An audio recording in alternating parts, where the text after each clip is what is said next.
आम ओडिया मानकर रज पर्वटी हूँ अति प्रिय आ से रजरे आम विभिन्न प्रकार पिठा बनई था से गोटे आम समस्त प्रिय हूँ पोड़पिठा। यही पोड़पिठाटी अन्य दिन मानक बनू कि न बनू रजरे प्रति ओडिया घरे पोड़पिठा जमीती हेले भी बनी थाए।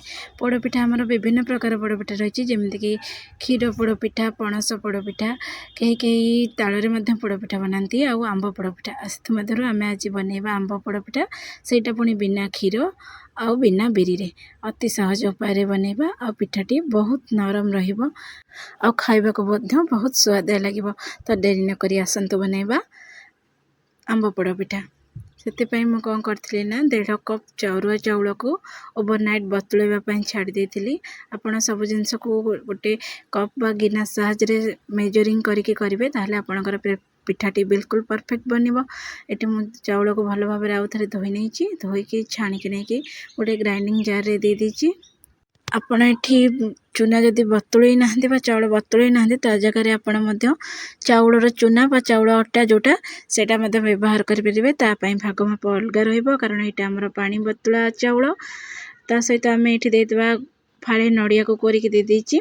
आपण ये नड़िया को नदेले चलिबो किंतु नड़िया चाउल सहित बाटिकी देले तार टेस्टा बहुत भल रहिबो। मुझे हाफ कप पानी देइथिली किंतु परे बाटिला बेले मते हाफ कप पानी यूज होला माने मुझे गोटे कप पानी देकी चाउल और नड़िया को भल भाव चिकन करी बाटी नहीं। देखो ये चिकन रहिबो माने पूरा प्लेन करी बाटी नेबे ताले पिठाटी आपणकर बहुत नरम रहिबो आ कणिया हबो। आपण मेजरमेंट अनुसार बनइबे 1.5 कप चाउल टोटाल 3 कप पानी यूज करबा।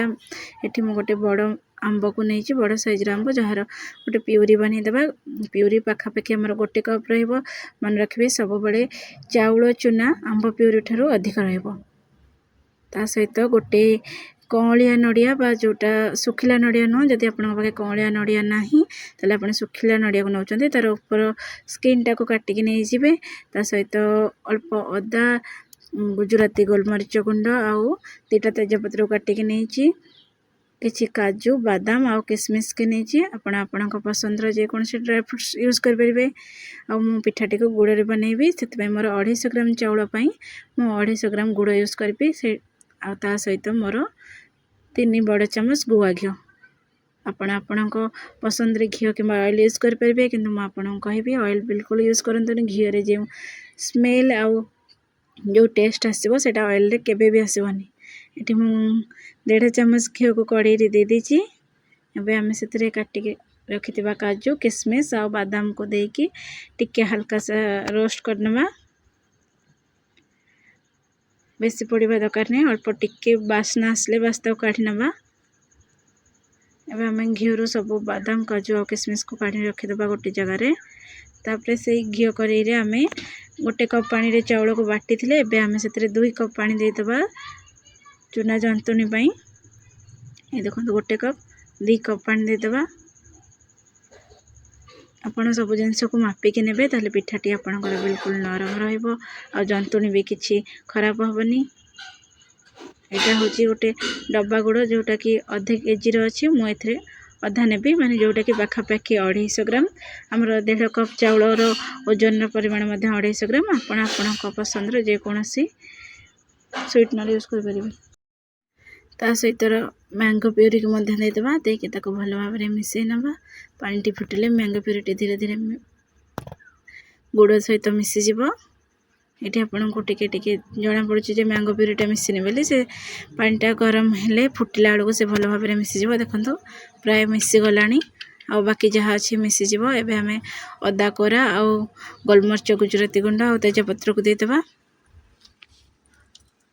देकी ताको भल भाव में मिसई नहीं फुटवा छाड़देबा।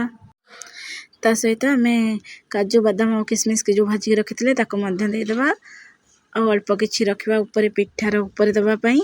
जंतुणी प्राय अधारू अधिक दे दीची। तापरे आमे काटिकी रखिथिबा से कंचा नड़िया को देदेबा देकी ताको किछि समय फुटेबा। ताको भल भाव में गोळई नबा गोळईकी ताको किछि समय फुटवा पई छाड़िबा। ये देखो टिके टिके मोर पानीटा फुटवा स्टार्ट कलानी किंतु जेबे आमे चूना चाउल चूना को जंतुनी करवा से आमे फ्लेम टाको लो रखिबा कारण चाउल चूना बहुत जल्दी गेटा हो जाए है। गोटे हाथ में आप चाउल चूना को देउथिबे चाउल चूना बट्टा को आ सहित गोटे हाथ में भल भाव में मिसौथिबे ना टिके समय जदि आप हाथ रखिदेवे ताले से गेटा हो जंतुणी जमा भल बनबनी। तो फ्लेम टाक एकदम लो रखिथे चाउल चूना भी जल्दी बहलिया हो जाए से लो रखिले आमर जंतुणीटा भल भाव में सीझिब। ये देखो आपन को लगुव ये जंतुणीटा पानिया है किंतु ना मो फ्लेम टाक लो रखिकी भल भाव में 10 मिनिट जाए एमती सीझा छाड़ी कंटिन्यूअसली एमती घांटी चलते। देखो एथर बहला हो आसला 7 ରୁ 8 मिनिट पर बहला हो आसला आमको आहरी जंतिबा बाकी अच्छी। गैस फ्लेम को सेमती लो रखिथे आउ ताकू भल भाव में मिसई चलते से गोटे डो फॉर्म रे आसीबो जेमती हम अटा चकटला परे जेकोसी चूना जो मंडा पिठा चूना जेमती जंतिला परे जेमती फॉर्म रे आसे से भली आसले आपण जानबे जे आपण जंतुणी हेगलानी आ तार बास्ना मध्ये बहुत भल बारिबो। एठी म गोटे चम्मच घियो देकी ताको भल भाव में मिसई देइची हमर जंतुणी प्राय हे गलानी। एबे ताको हमें भल भाव में घिओ पकईकी टिके आउथरे मिसई नबा। घिओ पकेबा द्वारा कौन ना हमर जंतुणीटा टिके सॉफ्ट रहबो। ये देखंतु हे गलानी। एबे हमें चेक करबा जंतुणीटा भल भाव में हेइची कि नहीं। आपण हाथ रे अल्प घिओ लगेकी बा ओदा हाथ होइके एमती जंतुणी की गोल करबे जदि से भल भाव में एमती शार्प हो जाउथबो बा शेप ग्रहण कर पाथबो ताहले हमर जंतुणीटा भल भाव में हो जाइए। एबे लुहा खड़िकार भल भाव में पोछि नहीं कि आम ताको घोड़ेकी टिके समय रखिदेबा। ता भितर मु जाइकी कदली पत्र नहीं आसथिले आम बाड़ी कदली पत्र को टिके निया ऊपर रखिदेले सेटा टिके सॉफ्ट हो जो कड़ाई रे आपण पिठाटा को पोड़िबे से कड़ाई रे बस ताको कदली पत्र चारिआडे भल भाव में देदेबे। मुझे सब कदली पत्र को भल भाव में सजै नहीं तापर मझीरे आउ गोटे कदली पत्र को देदेबा कारण मझीटा बेसी हिट पाइबो सेटा बेसी पोड़ीजिवो सेथिपई सब चारि पाखरे देला परे मझीरे मध्ये आउ गोटे अधिक कदली पत्र देइची। तापर गोटे चम्मच घिओ नेकी चारिआडे कदली पत्र रे स्प्रेड कर देइची। एमते देखंतु एमते पिठाटा हमर भल भाव में कदली पत्र छाड़ी जिवो आ लागीबनी। तापर जंतुणी को आपण चाहिले एठी टिके चकड़ी परिबे किंतु मु जंतुणी जेहेतु मोर सॉफ्ट थिला मु ताको न चकड़ी की सेमती लोहा कड़िका साहाय्य रे से कदली पत्र ऊपर दे दीची। ये देखंतु एमती दे देबे सब जंतुणी केमती देला परे एमती लुहा खड़िका ताको टिके समान कर देबे। जोटी फांक रह जाइथबो खाली अंश रह जाइथबो से जगह को मध्य समान कर देबे। लुहा खड़िका रे कला परे मध्य आपण टिके हाथ रे घिओ लगेकी ता चारि पाख को एमती समान कर देबे। हमर जंतुणीटा को बिल्कुल ठंडा हला परे पोड़ीबे नहीं तो टिके नख उषम थिबो सही समय रे आपण करबे। देखंतु एबे केते स्मूथ देखा गला हाथ रे कर देबारो। ता ऊपर हम रखितबा किछि काटी के रखितबा नडिया दे देबा। आपण चाहिले नडिया सहित एठी चेरी दे परबे बट मु सही काजू आ बादाम किशमिश भजार किछि रखिछि ताको मध्य दे देबी। ताको देइकी ताको टिके हल्का प्रेस करनेबा जेमसे पिठा सहित लागी की रहइबो। एमती बादाम सब गुड़ा देइकी टिके हल्का प्रेस करनेबा। ता ऊपर आ गोटे चम्मच घिओ देइकी ताको भल भाव में मिसई नेबा। ए देखंतु आ गोटे चम्मच मु घिओ दे देबी। गुआ घिओ देले ना कौन हम ना पिठाटा भल भाव में दी पटरू पोड़ीबो ता सहित स्मेल आउ टेस्ट मध्ये बहुत भल आसीबो आउ घिओ द्वारा पिठाटा बहुत नरम होता है। ता ऊपर आ गोटे कदली पत्र घोड़े देबा। पिठाटा पोड़ला बेले जो वेपर बा स्टीम क्रिएट हम सेटा कदली पत्र ऊपर पड़िबो। पिठा ऊपर पड़ले पिठाटा टिके लेट लागिबो पोड़ीबा पई सेते कदली पत्र को भल भाव में घोड़े नबा। एमती चारिपटू घोड़े नहीं कि गोटे थाली दे देबा। थाली रे घोड़े देबा। घोड़े के एबे हमें गैस रे फ्लेम को ऑन करबा।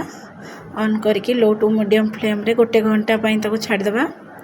गोटे घंटा पर देखंतु पिठा 40-45 मिनिट पोड़ला पर आपनकर बहुत बढ़िया स्मेल आसीबो। हम सेतबेले भी थरे चेक करथिली मते लागिला हेहिनी तापर मु आ 15 मिनिट ताको पोड़ीबा पई छाड़ देथिले। देखंतु एबे पिठार कलर केते सुंदर आसी साइड रो भी मध्य पोड़ी जाईची भल भाव में। आपन को जदी माने अधिक पोड़ा पसंद न ताले आपण 45 ରୁ 50 मिनिट कुक करिवे। तापर गोटे छुरा पुरै के देखला आलू को छुरा रे किछि भी लागु नथबो ताले आपण को पिठाटी भल भाव में पोड़ी जाईची। किंतु मते चुल्ली रे जेमती पोड़ले ता पिठाटर चारिपट कला पड़ जाए सेटा बहुत भल लागे। सेतिपाई मो लास्ट 5 मिनिट हाई फ्लेम रे पड़ी जमती चुली रे पड़ले कला पड़ जाए सेमती करने जदि आपन को पसंद नुहे ताले आपन सेठी गैस फ्लेम को ऑफ कर देबे। देखंतु मु एमती पूरा चुली रे पड़ले जमती भल लागे से भले करछि। तापर तार आरपट साइड टाको मध्य 5 मिनिट पई ओलटे की टिके घी लगे पोड़ा छाड़ी एबे आमर पिठाटा देखंतु दीपट साइड्रु भल भाव पड़ जाइए। आ पिठाटी को ठंडा हो गले काटे मो भाई व्यस्त व्यस्त होइके देखंतु देखिए आप जापारे केते नरम आउ केते कमलिया बनी आ केते ग्लसी देखा ये सब घी आ स्मेल तो बहुत बढ़िया आसला। यदि आपन को आंब पोड़ पिठाटी पसंद आसता है ताले मो वीडियो को लाइक शेयर कमेंट करने को भूलिबेनी। रही हैप्पी रज राधे राधे।